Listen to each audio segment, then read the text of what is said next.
Okay, so you mentioned there that a Jockey Club Security. So you went from being a bookie to, well, I suppose it's still looking after bookies' interests, really. So how did that job come about, and what did it entail?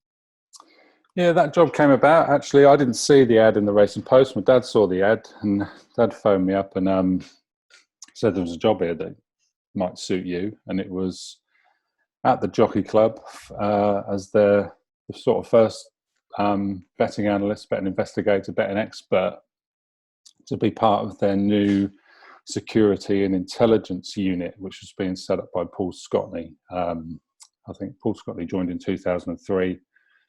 I ended up getting that job after a long and arduous recruitment process and I started in 2004. And when I got to the intelligence unit there, I think there was only 5 of us in the actual office, away from you obviously had your stable inspectors and stuff like that in the field.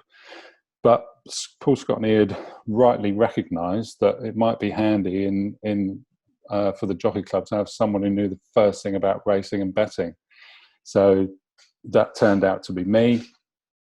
And then we took on other people and grew. And by the time I left, it was a fully functioning sort of gold standard worldwide sport intelligence unit. Okay, so this was the exchanges are coming to being by this point. Was a lot of your investigation around them? Yeah, we based almost all of our betting-related investigations through the exchanges. Not simply because there was a lot of skullduggery going on the exchanges, but the exchanges were just extremely transparent and open with us. We worked really closely with the Betfair guys and mainly Betfair, but BetDAC to a lesser degree, in contact with them on a daily basis, and they would do their own investigations, we would do ours, and there was plenty going on. I think when Betfair started in 2000, 2001, whenever it was, I think what had happened is some of the less desirable owners, trainers, jockeys, whatever, must have laid a few on there, and then nothing happened because, to be honest, no one was watching at Betfair, but not watching at the Jockey Club. And that was, one of the reasons why they had to set up a fully functioning intelligence unit. So when I got there, it was I wouldn't say it was like the Wild West, but there was plenty going on, and there was plenty had gone on for the previous couple of years. So we had lots of jobs, lots of active cases, and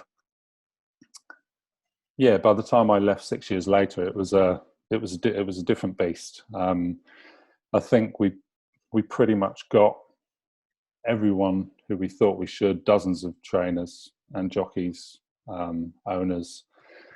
I think they just got slack and thought that no one was ever going to tap them on the shoulder, but the tap eventually came.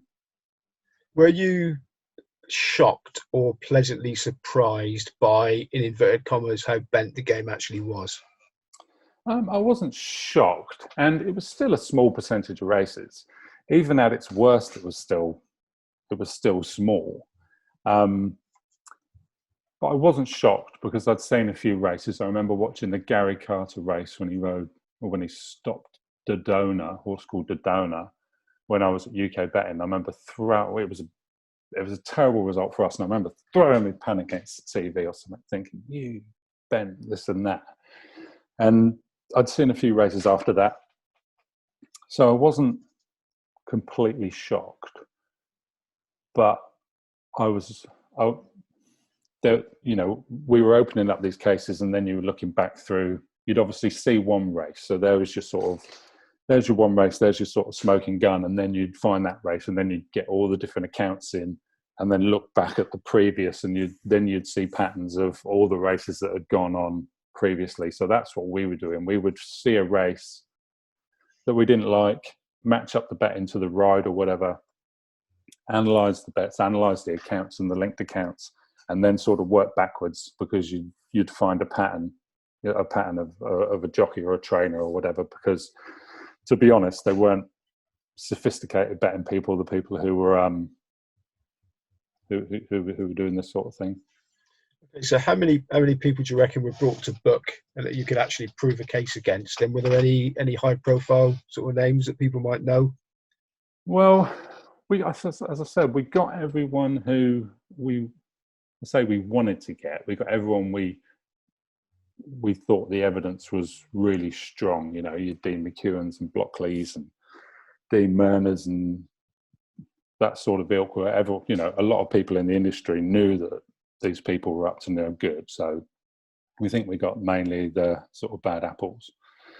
The probably the highest profile case, which turned into a bit of a saga, was the Harry Findlay case. So we got a call from Betfair to say Harry had laid one of his own horses, which was obviously a breach of the rules. And as it happened, they just brought in a new rule to say, brought up the minimum limits of penalties, the minimum penalties. So it had gone from a fine, I think, just before to, I think, 6 months ban was the minimum. So Harry, even though it was a technicality, really a technicality, he laid Gullible Gordon, which was one of his horses, the Paul Nicholls horse. I think he laid it for 400 or 800 or something, but then had 20 grand on it, you know. So he didn't profit from the race, but he had broken the rules. So really a fine or a telling off, a ticking off would have been more appropriate then for him, because he had 50, 60 horses in training, I think. So it turned into an absolute saga.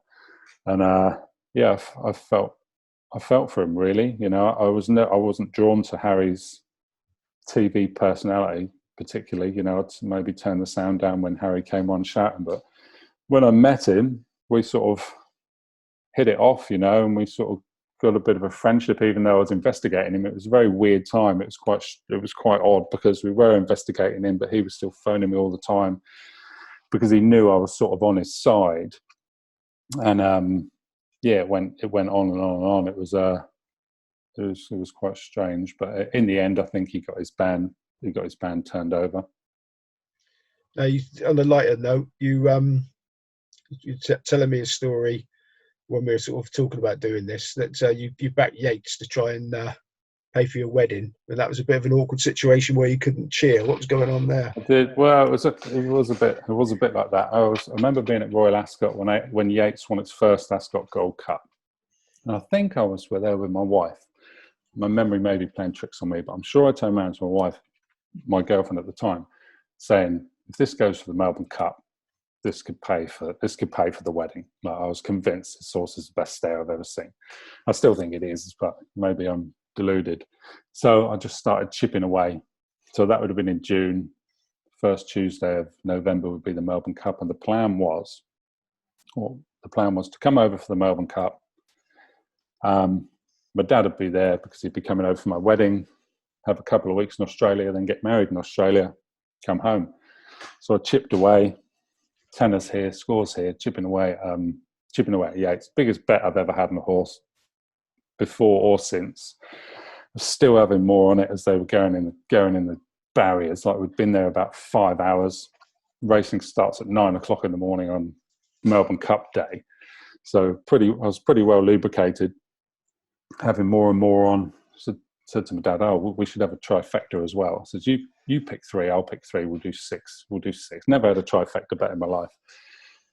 Okay, yeah, we'll just have like what we'd call a combination tricast, but a box trifecta, or we'd call it here. Dad picked 3. He said, "I'll have the 2 Japanese horses." He says, "They look literally," I remember his words, he said, "they look like they're bursting out their skin." And he picked another one, I picked 3. Anyway, I'm still backing Yates. So, right, I'll go and watch Yates. My boss, Paul Scotney, was there. He says, "Come and watch the Melbourne Cup with me. We'll go with one of the heads of security of Racing Victoria." So we watched it outside the weighing room, and I'm trying to keep a lid on the fact that I've backed Kieran Fallon, who's sort of enemy number 1 in the intelligence unit where I worked. You know, his court case was just coming up in the Old Bailey, and he wasn't the most sort of popular bloke. So I was trying to keep it together, and as they come out, Yates took it up about 600 out, and I'm going, "Go on, Kieran, go on." Scotney's looking at me like what are you doing around here with a top boy from Racing Victoria and you're screaming for the arch villain? And I just couldn't help myself screaming. Anyway, it got beat. Got beat fair and square. I thought for years and years that it was given a bad ride, but I watched it again the other day and I think it was pretty fair and square. But so anyway, I went, okay, so go back to see my dad. Dad's like, shame about Yates. He said, anyway, we got the trifecta up. I said, did we? And yeah, you got a trifecta up. He says, we've got the Japanese horses finished first and second. We got the bottom weight snuck in. I thought, oh, that's all right. So I got the ticket, went up to, I'm not going to pay for the wedding with back in Yates, but might pay the bar bill with the trifecta, go to collect the hand me ticket over. The woman's like, no, there's no return on that. So what are you talking about? So there's no return on that. I said, I picked 6 horses. She says, well, you've only given me 5. And what I'd done, I'd gone up with a race card, because the bottom weight was the one that finished third. It was about 4 pages over number 23, and I was pissed by that time, and I forgot to call it. So a lot did me money there as well. That's life.